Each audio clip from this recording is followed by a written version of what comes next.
हरियाणा विधानसभा चुनाव में योगी ने पूरा खेल पलट दिया। प्रधानमंत्री नरेंद्र मोदी और अमित शाह ने योगी के हाथों में सौंपी कमान। हरियाणा में उतरकर योगी आदित्यनाथ के बुलडोजर का दिखा जलवा। भाई गजब में बुलडोजर बाबा। हरियाणा में चुनावी कमान संभाल ली है। अब एक साथ तीन जगहों पर रैलियां कर रहे हैं और सबसे खास बात यह है कि हरियाणा में भी बाबा बुलडोजर का जादू दिख रहा है। यानी योगी आदित्यनाथ के पहुंचने से पहले ही पूरा इलाका भगवा में नजर आया और इसके साथ ही जगह जगह बुलडोजर की परेड होती हुई दिखाई दी। ऐसा पहले कभी नहीं हुआ था जो इस वक्त योगी आदित्यनाथ की एंट्री के दौरान देखने को मिलता है।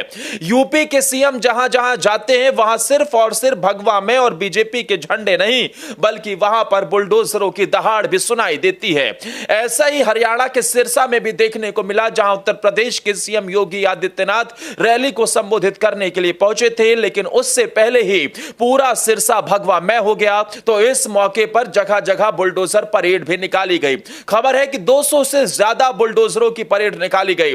अब हरियाणा में भी इस बात की मांग उठ रही है कि भाई मुख्यमंत्री हो तो योगी जैसा, और हरियाणा में भी माफियाओं गुंडों को अगर कोई सबक सिखाता है तो वो उत्तर प्रदेश के सीएम योगी आदित्यनाथ ही हो सकते हैं। खैर, योगी की डिमांड चाहे पूरब हो चाहे पश्चिम उत्तर हो या दक्षिण, चारों दिशाओं में होती हुई नजर आती है। आप राज्य कोई सा भी चुन लीजिए, दिशा कोई सी भी चुन लीजिए, हर जगह योगी आदित्यनाथ के बुलडोजर मॉडल की खूब चर्चा होती है। योगी आज सबसे पहले सिरसा पहुंचे और वहां पर बीजेपी उम्मीदवार अशोक तंवर के पक्ष में चुनावी जनसभा को संबोधित किया। इसके बाद योगी आदित्यनाथ अब भूपेंद्र हुड्डा के गढ़ रोहतक में भी जनसभा कर रहे हैं और भूपेंद्र हुड्डा का गढ़ भी अब कहीं ना कहीं हिलता हुआ डोलता हुआ नजर आ रहा है।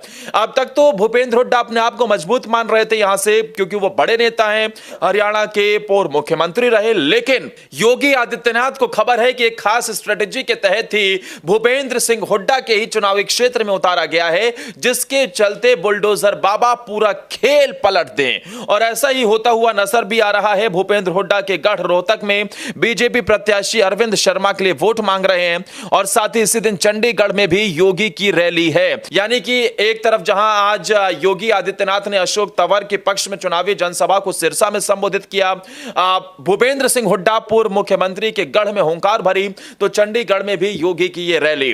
माना जा रहा है कि दिल्ली से योगी आदित्यनाथ को एक खास स्ट्रेटेजी के तहत हरियाणा में उतारा जा रहा है, क्योंकि खबर इस तरीके की थी कि हरियाणा में इस बार टफ फाइट है कांग्रेस बनाम बीजेपी की, और अब बीजेपी के पक्ष में माहौल बनाने के लिए केंद्रीय नेतृत्व ने पूरी ताकत झोंक दी है। लेकिन सबसे ज्यादा मोदी के बाद कोई पॉपुलर नेता माना जाता है तो उसमें योगी आदित्यनाथ का नंबर आता है, और ऐसे में योगी आदित्यनाथ को एक्स फैक्टर मानते हुए जो उतारा गया उससे हरियाणा का खेल भी पलट सकता है। दोस्तों, क्या आप भी मानते हैं हरियाणा में योगी आदित्यनाथ ही बीजेपी को चुनाव जितवा सकते हैं? कमेंट कर अपनी राय जरूर बताएं।